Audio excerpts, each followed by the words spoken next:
সাম্রাজ্য দেখলাম, কিন্তু তাকে সম্রাট বলতে গেলেও প্রশ্ন জাগে। কারণ কিভাবে গতকাল তাণ্ডব চলেছে, যারা তাণ্ডব চালিয়েছে তারা নিজেদেরকে শেখ শাহজাহানের মানুষ বলছে। এত বড় সাহস যে ইডির আধিকারিকদের, সংবাদ মাধ্যমের প্রতিনিধিদের উপর তারা এভাবে আক্রমণ চালালো, এভাবে তাণ্ডব করলো, এভাবে মারধর করলো। এবং জানেন, গতকালের সেই তাণ্ডবের ছাপ এখনো পর্যন্ত সরবেরিয়ায় ছড়িয়ে ছিটিয়ে রয়েছে। শাহজাহানের বাড়ির পিছনে ছবি দেখুন না, যেখানে এখনো পর্যন্ত নিউজ 18 বাংলার ভাঙা ক্যামেরা পড়ে রয়েছে। ভাঙা ক্যামেরা উদ্ধার করা হয়েছে, দেখুন। বুঝতে পারছেন কালকে কত বড় সাহস দেখিয়েছে এই শেখ শাহজাহানের লোক বলে যারা নিজেদেরকে দাবি করেছে। ভাঙা ক্যামেরা উদ্ধার, সংবাদ মাধ্যমের প্রতিনিধিরা সেখানে গিয়েছিলেন নিজেদের কাজে, সংবাদ সংগ্রহের জন্য, যাতে সেগুলো আপনাদের সামনে তুলে ধরা যায়। সেই সময় সংবাদ মাধ্যমের প্রতিনিধিদের মার খেতে হলো। কাদের হাতে?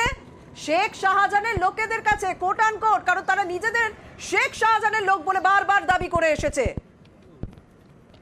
মানে শেখ শাহজাহানের লোক হলে কেউ কিচ্ছু বলতে পারবে না, কেউ কিচ্ছু করতে পারবে না, এটা যেন তাদের মনে গেঁথে গেছে। অভিজিৎ, এই তাণ্ডবের চিহ্ন আমরা গতকাল থেকে দেখাচ্ছি এবং আজও সেই তাণ্ডবের ছবি দেখা যাচ্ছে। মানে চিহ্ন ছড়িয়ে ছিটিয়ে রয়েছে। মানে কত বড় ধৃষ্টতা, কত বড় সাহস!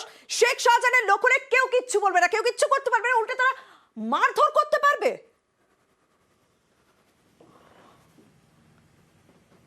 একদম টু শব্দ করার কোনো জো নেই। এই যে আশপাশে, এই যে একদম শেখ শাহজাহানের বাড়ির এক পাশে খাল এবং খালের পাশে আল, এবং তারপরে এখানে ভেরি রয়েছে, এবং এই যে খালটা, খালের আশপাশে যে বাড়িগুলো, উল্টো দিকে যে গ্রাম, প্রত্যেকে নিশ্চুপ। কারণ এতটাই ভয়, এতটাই তটস্থ প্রত্যেকে।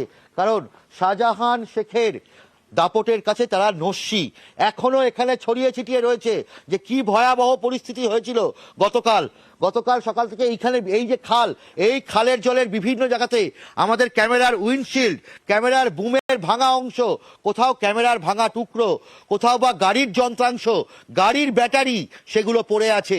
একদিকে এই খাল, আর পাশে শাহজাহানের নিজস্ব যে পুকুর, সেখানেও এই ধ্বংসলীলার ছবি দেখা যাচ্ছে।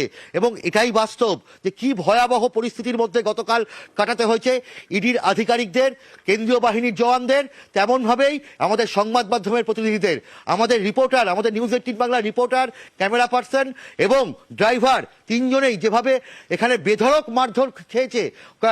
রিপোর্টার অমিত, ক্যামেরাম্যান বিপুল ঘোষ, ড্রাইভার তপন, তাদেরকে এখানে ফেলে মারা হয়েছে। তাদের মোবাইল ফোন বা পার্স, ব্যাগ, সমস্ত কিছু লুট হয়ে গিয়েছে। আমাদের নিউজ 18 বাংলার গাড়ি সম্পূর্ণ ভেঙে ফেলা হয়েছে। সেই গাড়ি রেস্কিউ করে পরে পুলিশ নেজার থানায় নিয়ে গেছে। এই তো পরিস্থিতি। এবং এই শাহজাহান শেখের বাহিনী, যারা এই আশপাশ শুধু নয়, এই ধামাখালি, সন্দেশখালী তাণ্ডব যারা চালিয়েছে তাদেরকে কিন্তু আমরা শাহজাহানের লোকই বলবো। কারণ তারা নিজেরা যেমন বলেছে এবং গোটা গ্রামের মানুষ এটা করতে পারে না, এটা মেনে নিতে পারে না, এটা অন্তত পরিষ্কার, এটা সকলের কাছে পরিষ্কার। কারণ যারাই ঘটনাটা ঘটিয়েছে তারা শেখ শাহজাহানের লোক, কিন্তু গোটা গ্রামের মানুষ এটাকে কি সমর্থন করছে? না, কখনো করতে পারে না তারা। শুনুন তাদের বক্তব্য। শুনলাম যে এরকম শাহজাহানের বাড়িতে এরকম এসেছিল। আপনি ছিলেন এখানে? ছিলাম না, ও কেন ছিল বাজারে। তো মারধর হয়েছে, ওর গাড়ি ভাঙা দেখেছে ওখানে। কাজটা ঠিক হয়নি স্যার, এখানে সব আমরা বলবো যে লজ্জাজনক কাজ স্যার। অভিজিৎ, একেবারে সংক্ষেপে জানতে চাবো, এই যে ছবি, গতকালের ছবি আজকের ছবি অনেকটা পার্থক্য, কিন্তু এখনো পর্যন্ত তাণ্ডবের চিহ্ন ছড়িয়ে ছিটিয়ে রয়েছে, কিন্তু আজকের অবস্থাটা কেমন সেখানে? এখনো অবস্থা অত্যন্ত থমথমে। আশপাশের প্রত্যেকটি জায়গাতে পুলিশ পিকেট দেওয়া রয়েছে। শাহজাহান শেখের বাড়ির বাইরে রাস্তায় পুলিশ পিকেট। লোকজন অনেকটাই কম চলছে, এখানে যাতায়াত করছে। গণপরিবহন ব্যবস্থা, বাস, অটো, এগুলো অনেক কম চলছে। টোটো তো না নেই বললেই চলে। মোটর ভ্যান খুব কম পরিমাণে চলছে। এবং বাজার, সরবেরিয়া বাজার, যেখানে বিশাল হাট বসে, অন্তত আড়ত, যেখানে সবজির আড়ত, মাছের আড়ত আছে, তার বিস্তীর্ণ সবই প্রায় আজকে বন্ধ। ফলে এখনো যথেষ্ট থমথমে অবস্থা। এবং সব থেকে বড় কথা, গতকাল যে মানুষগুলো এখানে হামলা চালিয়েছিল তারা কি এই গ্রামের মানুষ? কারণ গ্রামের মানুষ এখানে শান্তিপ্রিয়, তারা ভয় পাচ্ছেন, মুখ খুলতে সাহস পাচ্ছেন না শাহজাহান বাহিনীর ভয়ে।